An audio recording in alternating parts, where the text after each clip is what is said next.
We are live with Gentle Discipline. We're a few minutes early here. I love Substack. I love actually before I get going here, I'm going to go live on Instagram as well. Um, yeah, I love Substack. I love what you can do with the communities that you can build on Substack. There are so many amazing tools that Substack has as well. But like today, I tried scheduling a live video, and I pulled it up. And hey, morning boats, how are you? And I tried pulling it up, and the quality is just horrible.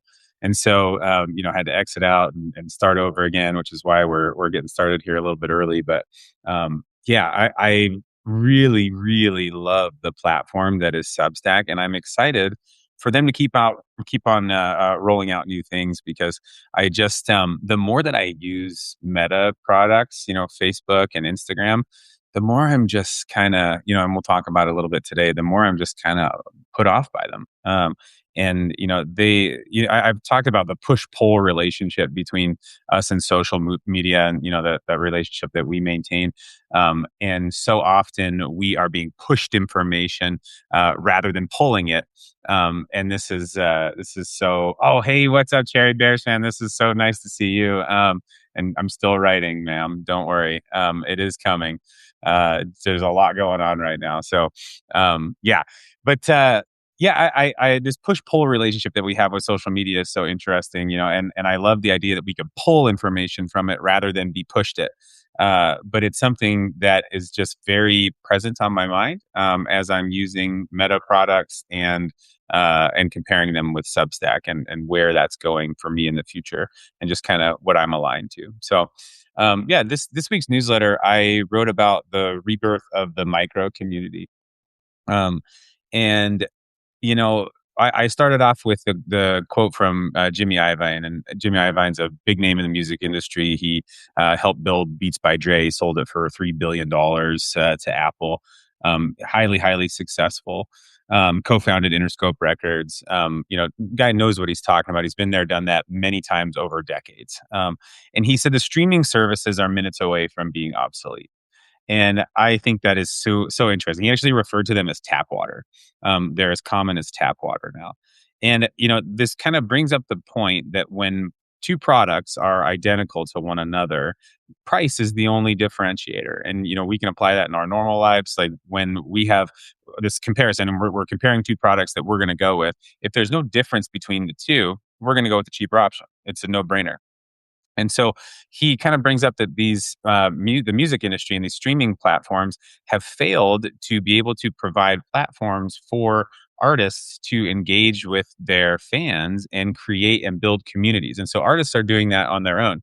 The article that I referenced in that newsletter talked about how you can have a million streams on Spotify and fail to sell 12 tickets for a concert, which is fascinating to me.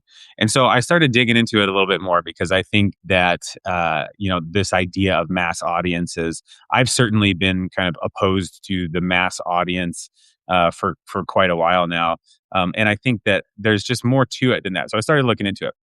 And Sherwin Rosen, he is an economist in the early 1980s.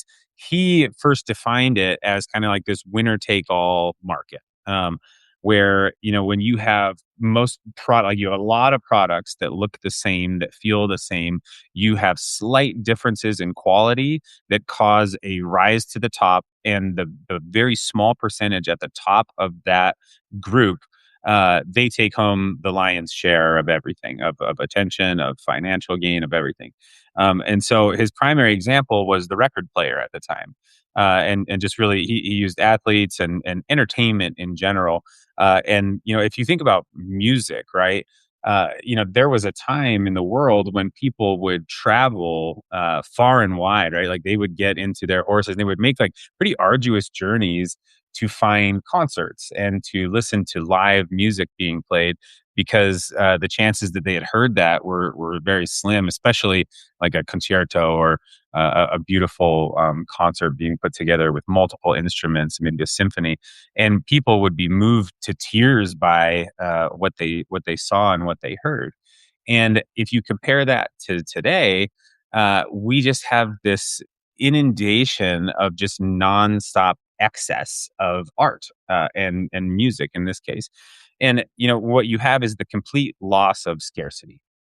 And so this idea of the mass audience and the answer to it, which I believe are micro communities, you have this rise of scarcity again and meaning in whatever kind of community that you're creating, whether it's music, arts, coaching, consulting, business, whatever it is. I think it applies to almost anything. And so, this wasn't just in the music industry. I came across a really good article from a Substack called Chaotic Neutral, was the producer of it, and he wrote about how the same thing that's happening in the music industry is happening to attraction, physical attraction. And he's saying that Instagram and OnlyFans have basically commodified attraction, which is a really interesting concept, and it makes so much sense because you've got elite genetics, elite lighting, you've got AI, touched up photos, all of these things. The porn industry, right? Like OnlyFans, some of it may not be porn, but anyways, like you have the maximum kind of response that you can trigger from people visually at any time you want is available to you. And so it's not like the most beautiful girl in the small town got objectively less pretty over time. That's not what's happening. But people's attention is focused on that quality, that highest tier quality, because of the mass audience that is produced, and because of this commodified attraction. And so this commodified attraction is not just a market force, it's a relational force as well. Because distribution strips context and meaning from your work.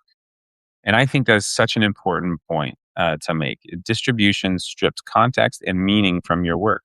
And so, the easiest example is, you think of the assembly line, the factory worker, and they're just mass producing things. Take, let's say, purses or something, or wallets.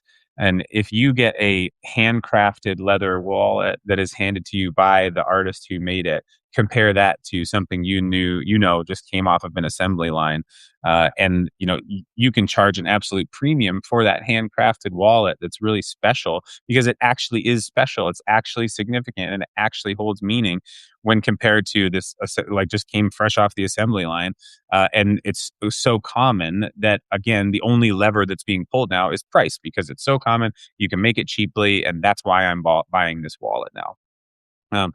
And with social media now, the same thing is happening with attention.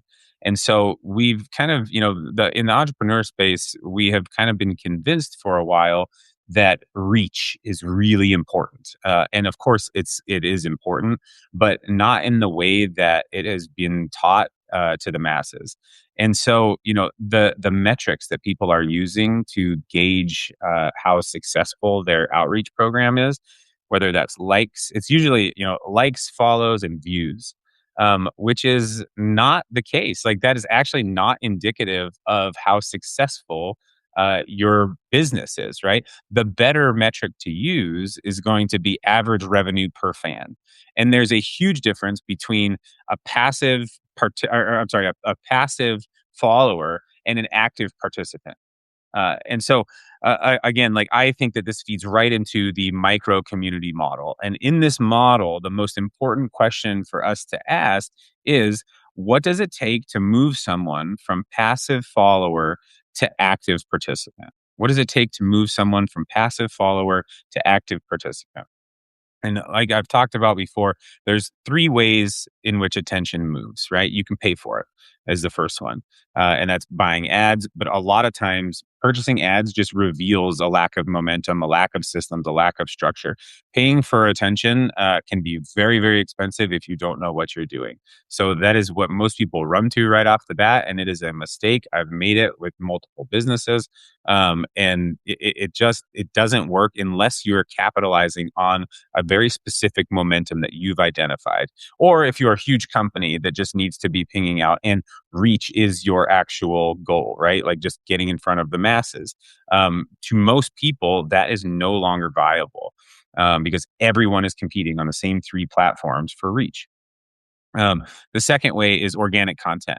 Organic content like this is very important, but I would argue this is part of the third as well. And so organic content is really important, but it takes a lot of time to build trust with an audience. So you do have to be producing it, but it's not like a lever that you can just pull and say, "Oh, I'm going to attract new people into my business with organic content." I mean, just think about how we consume social media, or how you do. What leads you to new accounts? What kind of catches your eye on things. And then, like, that's the first part, right? But what keeps you involved? That is the more important thing. What actually keeps you involved? And that organic content has to be continual, but it takes a long time to earn trust. And it takes a long time to learn how to do and to learn what your style and what your flow is. And then the third one is direct outreach. And direct outreach is obviously, I think it's the most effective way to get active participants participating with you on in your business, and or whatever your cause is, and that's directly asking people for their attention and creating a relationship. There's a thing called Dunbar's number, and that's basically it's 150 real relationships that we can maintain at any given time. And so I think the same applies to a business. If you have 150 eyes on you, uh, if you have 150 eyes on you at any given time and they are actively participating, that's about max capacity as far as what you can give to make a relationship authentic. 150, that's really small. And so if someone told you that your marketing strategy, all you needed to do was get 150 people listening to you, and from that number we could create real relationships, and we could have an authentic business, and we could have a successful business. That sounds so much more realistic than I have to come up with the perfect way for 1 million people to see me once. But 1 million eyeballs are worthless compared to 150 active participants that buy into what you are saying, that trust you, that you have a real relationship with, that buy your courses when they launch, that tell your friends about you, and that ask you questions and help you develop your own work. It is so much more valuable than just having eyes on you. And so, I'm going to repeat that question once more before I end it here. What does it take to move someone from passive follower to active participant? And I believe that if we chase the answer to that question, we will be so much better off than chasing likes, follows, subscribes, views. Thanks so much for being here, guys. I really appreciate your time. If there's anything that you would like to hear about, definitely let me know. I'd love to have more of a discussion with y'all. And yeah, just kind of a heads up, like some things are really going to be changing in the next month or so with my Substack, my outreach program. I'm going to take some new swings at some things and keep this thing growing. And don't worry, I still am writing fiction, and I am hoping to get that finished this year. And I think it's going to be really good. So hopefully the wait is worth it. But anyways, I hope everyone's doing great. Have a wonderful day. Cheers.